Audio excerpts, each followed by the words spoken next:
this talk, I call it the end of density. I suppose one thing which everybody's agreed on in the current credit crunch crisis is that housing is at the heart of it. In fact, actually, it's almost certainly the aspirations to home ownership which is actually at the heart of the credit crunch. Of course, I think housing is going to be also the main victim as people find that either they lose their homes or people in housing need find that the supply of social housing dries up. And of course the witch hunt to find someone to blame is in full cry. I don't know whether you saw the Newsnight programme the other night where they had bankers and regulators and government and borrowers. I thought today it was interesting if we think more closely about the London housing market and the way in which it's declining, and within that the particular story about the absolute collapse in the values of high density apartments in London, almost as bad as it is in the north, where that particular kind of housing property has lost 50%, in some cases 75, 80% of its value.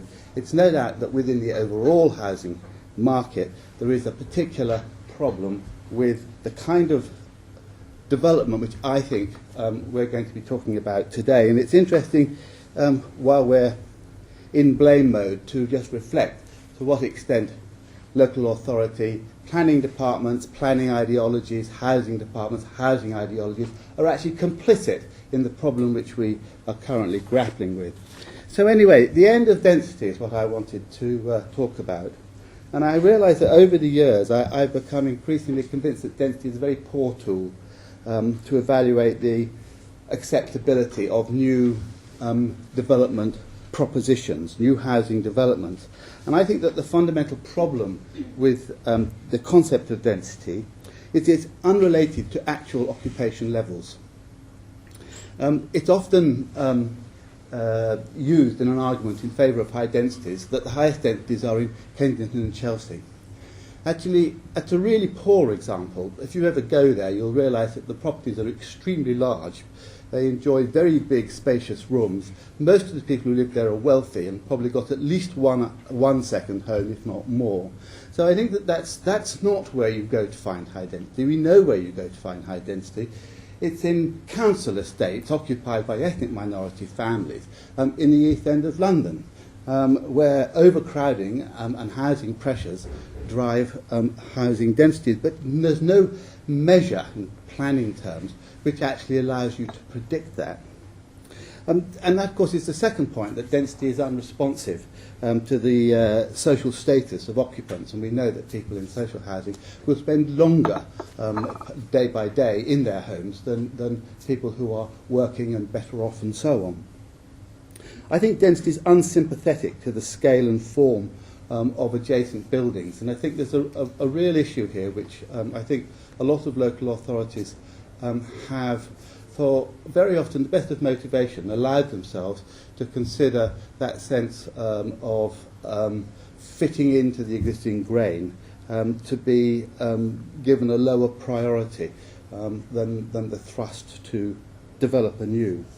And of course density doesn't actually reflect floor area or volume, but rather the number of rooms and homes. And this bizarre thing we have in this country where we only ever describe a home by the number of bedrooms, unlike the whole of the rest of the world, which of course uses area to describe and to value property. We go by the number of rooms. And the last point I don't like about density is that it takes no account of the scale of the development. And I think that bigness is in many ways is the big problem. Indeed, I think bigness is the elephant in the room. Now, you'll probably all be familiar with the research which Alice Coleman carried out, I think in the 1980s, into whether different design typologies had an effect on what she termed social malaise. And she concluded that variables such as poverty, unemployment, when those were removed, there was still a direct link of which the most important features were building size, the number of dwellings sharing an entrance, the number of stories in a block, overhead walkways, confused public space, and the number of blocks per site. Sounds very sort of familiar stuff, sort of instinctive common sense. So what would be a better tool than density? I think the starting point should be to remind ourselves what's important to people in their homes. Well, space is important. Spacious rooms, rooms which are big enough to allow for the accumulation of possessions, which allow you to choose your own furniture and to rearrange it from time to time. People want visual privacy. They want freedom from the unwanted sounds of neighbours in particular. The shortest possible distance from the public realm to the boundary of their home. They want attractive views. They want long views. Sunlight, daylight. Easy visual surveillance of the street outside. And easy access routes to their front door and to their back door. And they would like a garden, or at least a patio. If they've got to have a balcony, they'd like one that's big enough for every member of that household to sit on and enjoy a meal. And of course they want somewhere to park a car. Actually, ideally, they'd like somewhere for each adult member of their household to park a car. Preferably a garage, and they'd like to have that car parked somewhere where they can see it. Now, we can all sort of snigger about this kind of thing because we're all sophisticated metropolitans and so on. But the fact of the matter is that the great mass of people in this country, those are their aspirations. And they'd also like to have lots of storage. And they'd like to have views of trees and a view of some sign of the natural world. And the reassurance of familiar faces in the street outside. And it goes without saying that all the things I described are much easier to provide if you're building houses than flats. And of course, let's not forget the status bit. Being seen to exercise choice gives one a sense of human dignity. Once again, a house is best, ideally within a conservation area, that's tops. A flat's less good generally, and a modernist one on a council estate is really bottom of the pile unless you're a young architect, in which case it goes straight to the top of the pile. Now, Berthold Lübecke, now those of you who come from Islington or Westminster or Tower Hamlet will be very familiar with the architecture of Bernard Lübecke, who built some magnificent local authority council estates in those boroughs shortly after the war.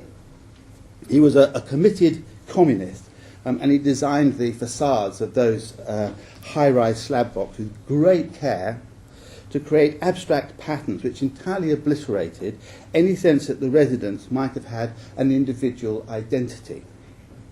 Now, in my view, this was an alien principle to impose on a city such as London, where individualism and personal freedom have always been so cherished. And I think it's perhaps one of the reasons why modernism has always struggled to achieve mass popularity in the UK, and why large council estates are still generally disliked, notwithstanding the fact that actually, compared with most modern buildings, they have very generous space standards. And actually, a lot of those apartments are actually fundamentally, they're well designed in terms of the layout. What don't we want in our homes? Well, we don't like boxy homes. You know that thing about ticky-tacky boxes and so on. People are very sensitive to the idea of something being cheaply built and something being small and boxy. Homes with low ceilings. They don't like noisy neighbours. They don't like neighbours with very different lifestyles. They don't like homes that overheat. They don't like homes which are expensive to heat. They don't like homes which have no external space. They don't really like homes surrounded by shared communal space, and they don't like to be reliant on lifts. They don't like having to share lifts with people they don't know. Have you ever noticed how whenever you get into a lift, you stand as far away as possible from anybody else who's in the lift, and at all costs you avoid eye contact? This is the everyday experience of flat dwellers. And of course, people don't like having nowhere to keep a bicycle, being adjacent to noisy roads and so on. And I think we don't like homes that submerge our identity. We like to be able to point to and say, that's where I live, and we want to feel proud about the place where we live. I mean, it says a lot about us, and we will have invested a great deal in it. So it's important to us. So we don't really like places whose vast scale belittles our sense of identity and self-worth, buildings which foster a sense of alienation, felt all the more keenly by those at the bottom of the social pile. Now, there's been a lot of work done recently on trying to improve the quality of high-density housing. And in particular, within the social housing sector, there's been a lot of really serious work done on how to try and make high-rise, high-density family apartments satisfactory, because anybody who's been involved in social housing for any length of time knows that, by and large, given a choice, families on council estates would like to have a transfer to a house.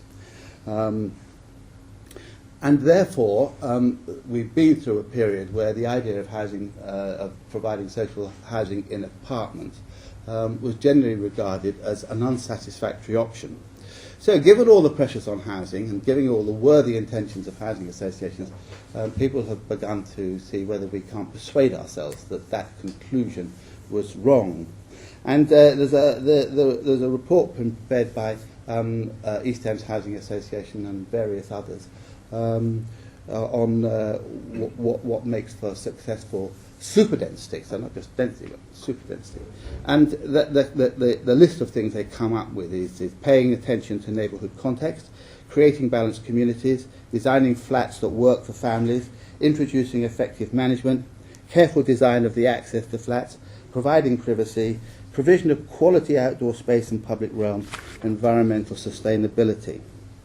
And of course, they big encouragement to local authority planning departments to impose these things on developers if the developers don't want to or suggest they can't afford to do all those things. And the report also deals with the thorny issue of service charges, which I'm going to come back to in a minute. Now, these are all worthy prescriptions. All would have been entirely familiar to Lubetkin. In fact, Lubetkin, in many ways, designed estates which actually did achieve nearly all of those objectives.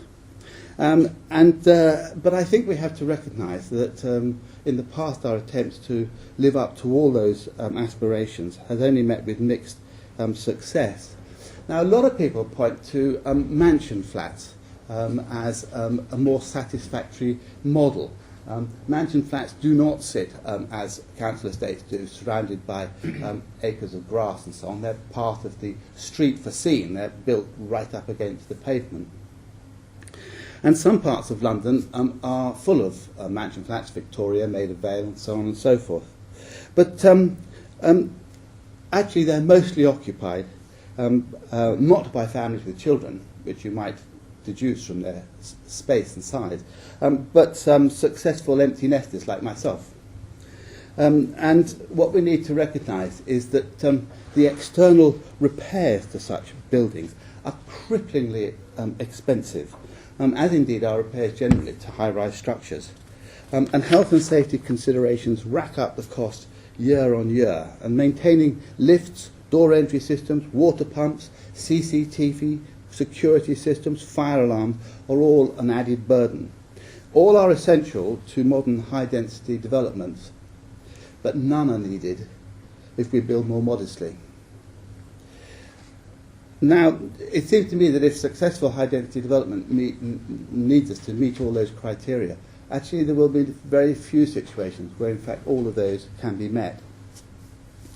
I can remember a time when I was at the Peabody Trust, and we had one of our periodic bouts of asset management-itis. Our finance director instigated a review. We undertook a review of all the historic maintenance costs of all the estates, about 100 estates across London, with a view of working out which were the most expensive ones to maintain, selling those off, and using the money to reinvest in building new estates. Sounds like a brilliant idea, sensible stuff. What we discovered was that the resultant target list of estates to be sold included all our most recently completed developments. The reason? Maintaining modern high-performance windows, those same door entry systems, secure block entrance doors, communal TV aerials, underground garage doors and so on. is very expensive, and the unmodernised estates were far cheaper to maintain. I mean, obvious when you think about it, but actually the degree of difference in maintenance cost really took us by surprise. Now, none of this is unknown to people who negotiate Section 106 agreements. Much of that process involves debates around service charges and how you can lay off the service charge liability onto the private sector rather than leave it with the local authority or the housing association or the tenants who can't afford it. I think that avoids the point. The real point is there is a cost involved in managing and maintaining high-density apartments, which is almost always fudged. And we don't accept what a significant issue it is when we are deciding what kind of building to construct. And actually this is the fundamental problem with all models of housing rental. And all models of housing rental require either state subsidy to underpin sub-market rents, or market rent properties require assumptions about long-term asset growth and, crucially, a crystallisation of that growth to make a reasonable return. And I must say that looks pretty sick, doesn't it, at a time like now when property prices are falling and are likely to go on falling for some time. And this is the reason why there is no significant institutional investment in the private rented sector at all. I act as an advisor to the Granger Trust, which claims to be the largest publicly quoted landlord in terms of the number of properties it owns and manages. They've been desperately trying to put an institutional model together so that they can capitalise on in the interest in, up to now, lending to developers, now forced sales and so on. They cannot do it because you need to have this increase in capital values. And the reality is that as a nation, we are culturally unwilling to pay enough in rent to support a form of housing funding which does not depend on underlying property inflation. And so there's a real cultural shift we have to make. We all have to spend a bit more on our housing, a bit less on those skiing holidays, or a bit less on that Waitrose shopping or whatever it may be, buy a slightly cheaper car. But that is crucial, it seems to me, if we're going to get our housing fixed. Anyway, to return to the issue of density, as I said, I think that the real elephant in the room is bigness, sheer scale. And once again, when I was building new homes with Peabody Trust, and we were always pushing against what I thought were completely unreasonable density limits.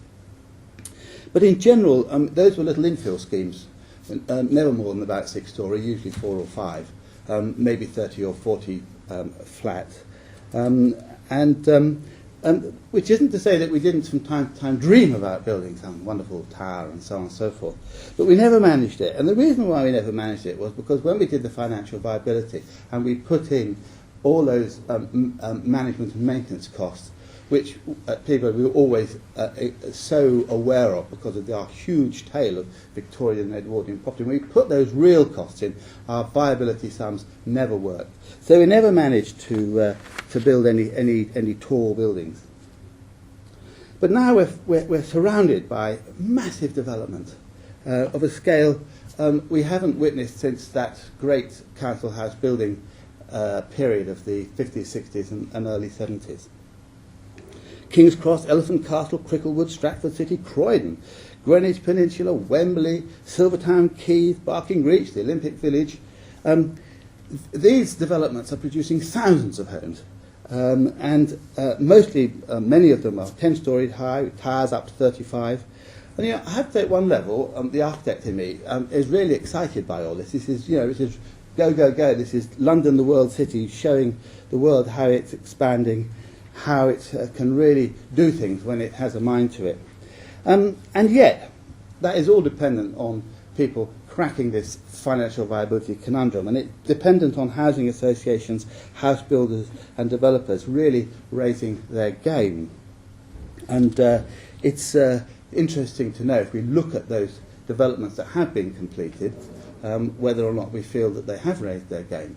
I have to say, I think the market is telling us that they haven't raised their game. And that is why a lot of those developments, particularly in locations which were already marginal, Woolwich or Thamesmead, and so on and so forth, are actually now in a disastrous situation.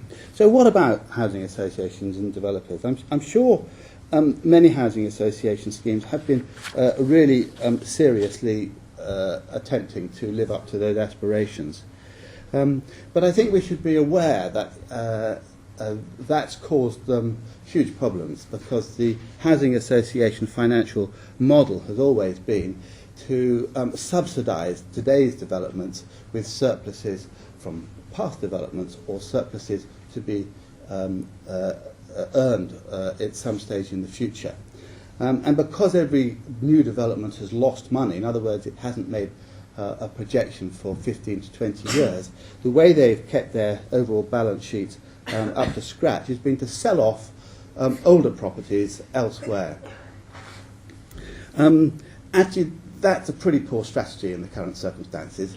With property prices falling, they can no longer realise with their surplus stock the kind of income which they're going to need to meet the aspirations which are built into their business plans. I think it's going to be a really hard year for housing associations coming up, and a number of them are going to find that they are in significant trouble. So they are not going to be, I think, in a position to go on subsidising high-density developments in the way in which they have in the past. What about the role of local planning authorities? This is my sense is that local planning departments are all part of this, and egged on by your housing departments, keen to get as much out of Section 106 agreements, under pressure from developers and so on. There is no doubt that a lot of schemes have been consented, that I think with the benefit of hindsight we're going to wish we hadn't done it. I think that there's been some very interesting research undertaken recently by someone you probably all know, Duncan Bowie, who was the previous mayor's housing advisor, had previously worked both for the LDDC and the Housing Corporation, is now a reader at the London Metropolitan University, who's been looking at high-density developments that have been completed over the last 3 or 4 years. And what he's pinned down is a really interesting correlation between density and the increasing proportion of 1 and 2 bedroom apartments, the decreasing proportion of 3 bedroom plus apartments as density increases, and also an increase in the decrease of the size of apartments as density's gone up. In other words, as density's gone up, we've got the worst of all worlds. Apartments have got smaller and smaller, and we've got fewer and fewer apartments of a family size.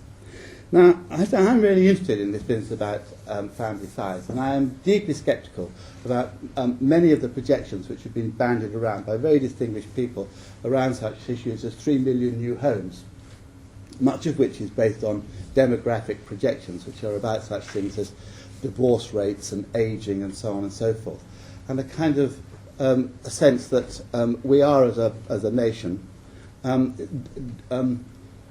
diffracting into a multitude of single adult households. This strikes me as being an appalling vision of the future. Interestingly enough, of course, actually already we've seen a marked decline in the divorce rate, having been doing that, it's suddenly doing that. Whether that's because people can't afford to get divorced or for other reasons, who knows, but it does give an indication of how difficult it is to actually make long-term predictions. And while we've recently seen a prediction in this country that our population is going to increase to 85 million, we will be the largest nation, have the largest population of any nation in Europe by 2050, I think that the reality is that other European nations with their statistical organisations are actually drawing very different conclusions from many of the same phenomena. which boils down to me saying that I'm not sure that we should accept the idea that what we need is vast numbers of 1 and 2 bedroom apartments. I want to say that I'm in favour of people sharing. I'm in favour of houses of multiple occupation. I'm in favour of extended families. Now, I know this is probably not popular stuff, but it goes back to the real question about what should we be building? What kind of homes should we be building? And if you look at the great grain of London, which is a city of houses, not a city of apartments or flats in general. In fact, it was the great glory of London that was pointed out by Einar Rasmussen I think in the 30s, was that what an extraordinarily successful low-density city London was. That this culture of living in houses was not only deeply ingrained, but it was actually enormously flexible, because anyone who's ever lived in a Georgian or Victorian terrace house knows that you can split it up into apartments. You can extend it by building on or enlarging the extension at the back. It can be a house of multiple occupation. It can be a large family house, or very often perhaps you can create space in it for a granny or an adult child. And none of those things are possible with our high-density, flatted developments comprising almost entirely 1 and 2 bedroom flats. So there are obviously some locations where high-density development is appropriate, and I wouldn't for a minute argue that's not the case. Maybe places like King's Cross or More London would seem quite sensible. But anybody who just hops on a tube and travels out from the centre can see all over the place, it seems to me, recent developments which are completely out of scale with the grain of the area. And I would suspect the most vulnerable properties in the current economic downturn. So if we don't have any density calculations, what else would we use? My solution would be twofold. One would be a return to plot ratios. Very, very simple devices which would tend, to my mind, to establish a degree of continuity in the urban grain, which I think most ordinary people would favour. And the second would be simply a measure of space in square metres, or maybe in cube metres, per person. So you just have, as it were, an individual space standard.